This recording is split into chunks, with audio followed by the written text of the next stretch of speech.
বন্ধুরা নমস্কার। আপনারা সবাই জানেন যে মহারাষ্ট্রে বিজেপি নেতৃত্বাধীন এনডিএ জিতেছে, আবার ঝাড়খণ্ডে জেএমএম নেতৃত্বাধীন ইন্ডিয়া জোট জিতেছে। কিন্তু উত্তরপ্রদেশে কে জিতেছে জানেন? উত্তরপ্রদেশে যে বাই ইলেকশন হয়েছে, 9টি বিধানসভা কেন্দ্রের উপনির্বাচন হয়েছে, সেখানে কে জিতেছে আর কে হেরেছে জানেন? উত্তরপ্রদেশে যোগী আদিত্যনাথ জিতেছেন আর হেরেছেন নরেন্দ্র মোদী এবং অমিত শাহ। বা অন্যভাবে যদি বলি, উত্তরপ্রদেশে হেরেছে বিজেপি, সর্বভারতীয় বিজেপি, আর জিতেছে রাষ্ট্রীয় স্বয়ংসেবক সংঘ, বা সংক্ষেপে যাকে আপনারা আরএসএস বলেন অথবা সংঘ বলেন। এখন জিজ্ঞেস করবেন যে কেন এরকম বিশ্লেষণ তো কোথাও শোনেননি, কোনো টেলিভিশন চ্যানেলে শোনেননি, কোনো সংবাদপত্রেও শোনেননি, পড়েননি। তাহলে আমি কেন এরকম কথা বলছি? অ্যাবসলিউটলি ঠিক কথাই বলছি, কারণ আপনাদের মনে আছে যে এই নির্বাচন প্রক্রিয়া চলাকালীন সময়ে আপনারা অসংখ্য রিপোর্টিং দেখেছেন বা পড়েছেন, যেখানে বলা হয়েছে আদিত্যনাথ হেরে গেলে তার মুখ্যমন্ত্রিত্ব সংকটে পড়বে।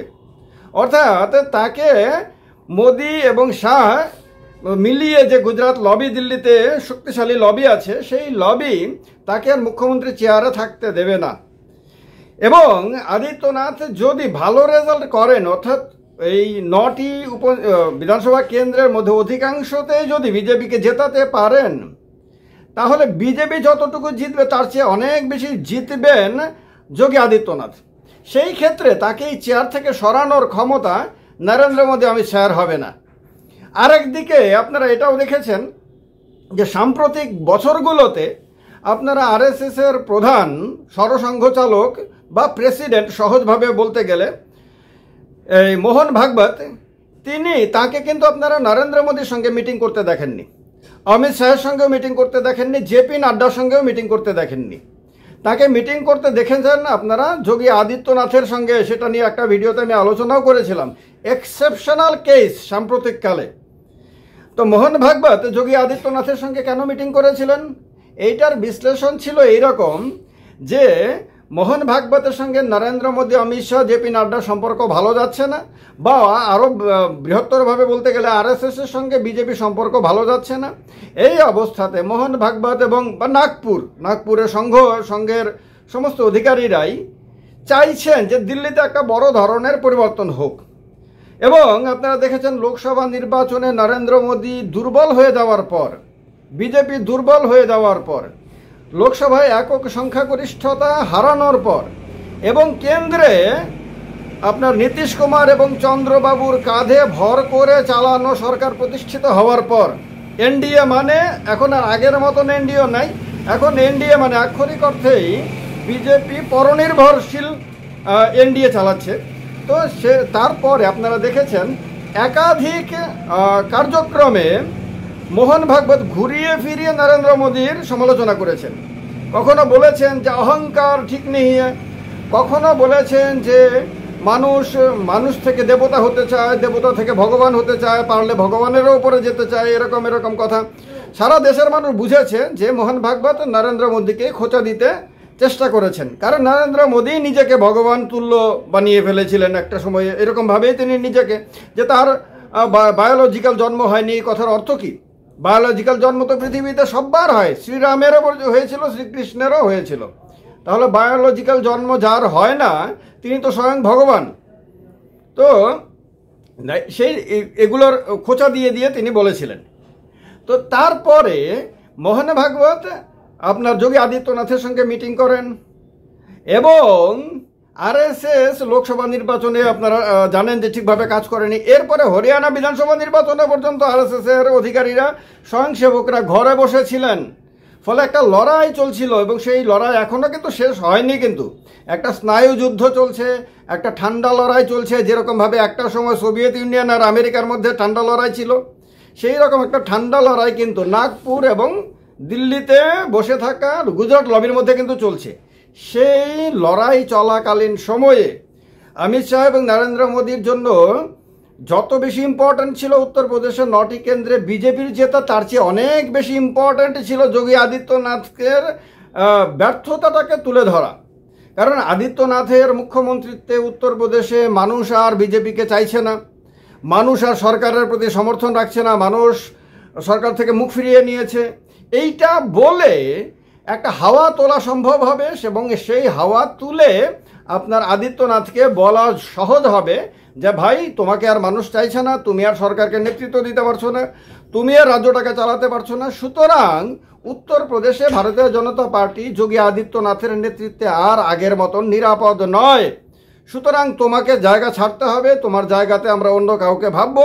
এবং যাকে ভাবছিলেন মোদি শাহ, আপনারা তো অনেকবার বিভিন্ন ভিডিওতে আমার শুনেছেন তার নাম, তিনি রাজ্যের উপমুখ্যমন্ত্রী কেশব প্রসাদ মৌর্য, তিনি সেই দুঃসাহস করেছেন এই গত কয়েকদিন আগে, সেটা একটা ভিডিওতে বলেছিলাম যে তিনি যোগী আদিত্যনাথ যে বাটেঙ্গে নেই তো কাটেঙ্গে এই যে স্লোগানটা দিয়েছিলেন, সেই স্লোগানের বিরোধিতা করেছিলেন।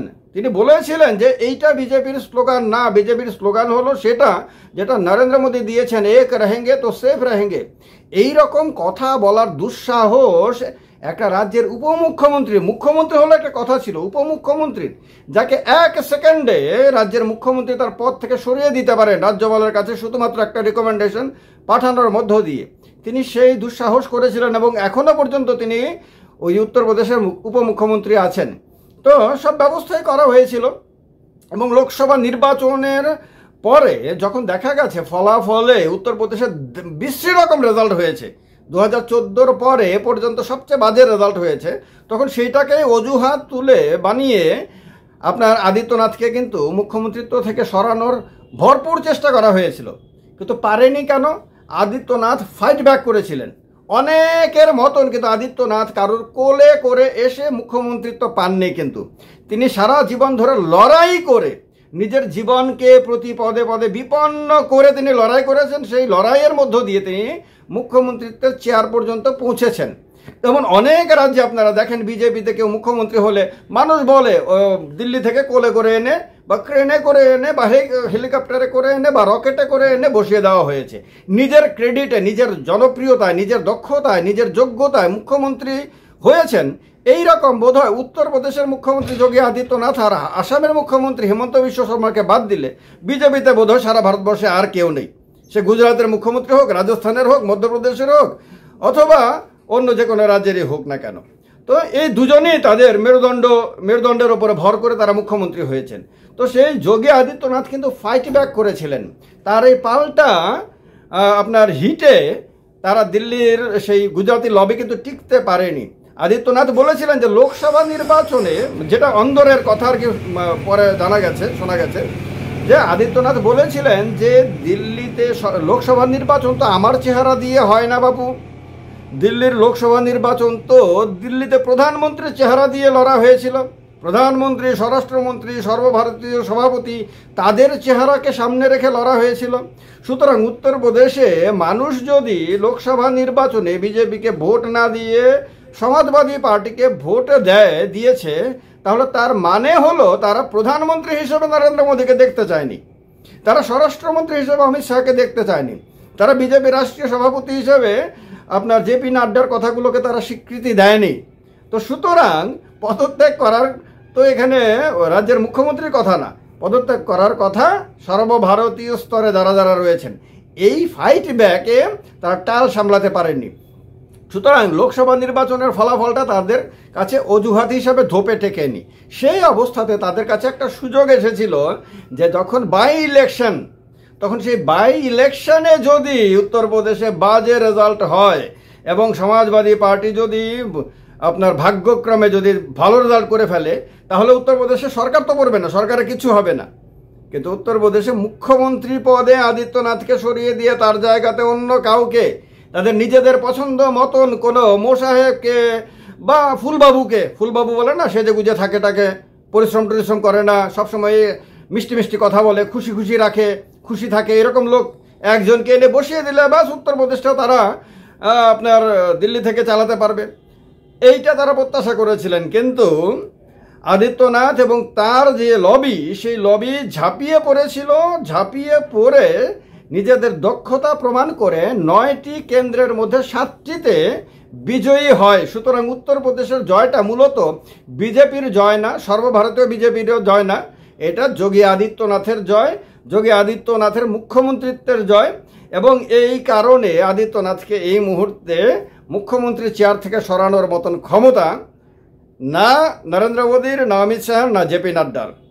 এবং এটাও ঠিক যে আরএসএসও আদিত্যনাথের সাফল্য চেয়েছিল এবার, কারণ আরএসএসকেও আদিত্যনাথকে রক্ষা করাটা খুব জরুরি মুখ্যমন্ত্রী পদে।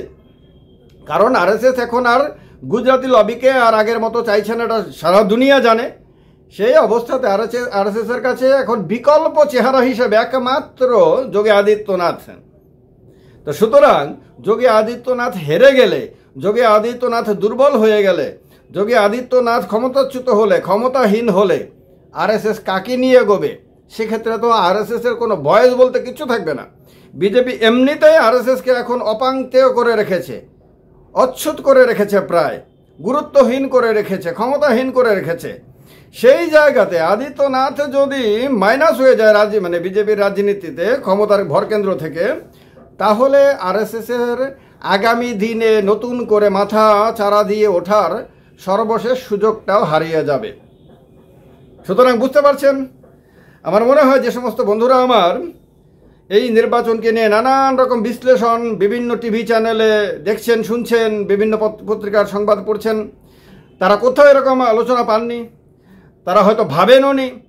এবং এই কথাগুলো শোনার পরে, এই ভিডিওটা দেখার পরে তারা বুঝতে পারছেন যে এটাই আসল বিশ্লেষণ, এটাই আসল ঘটনা।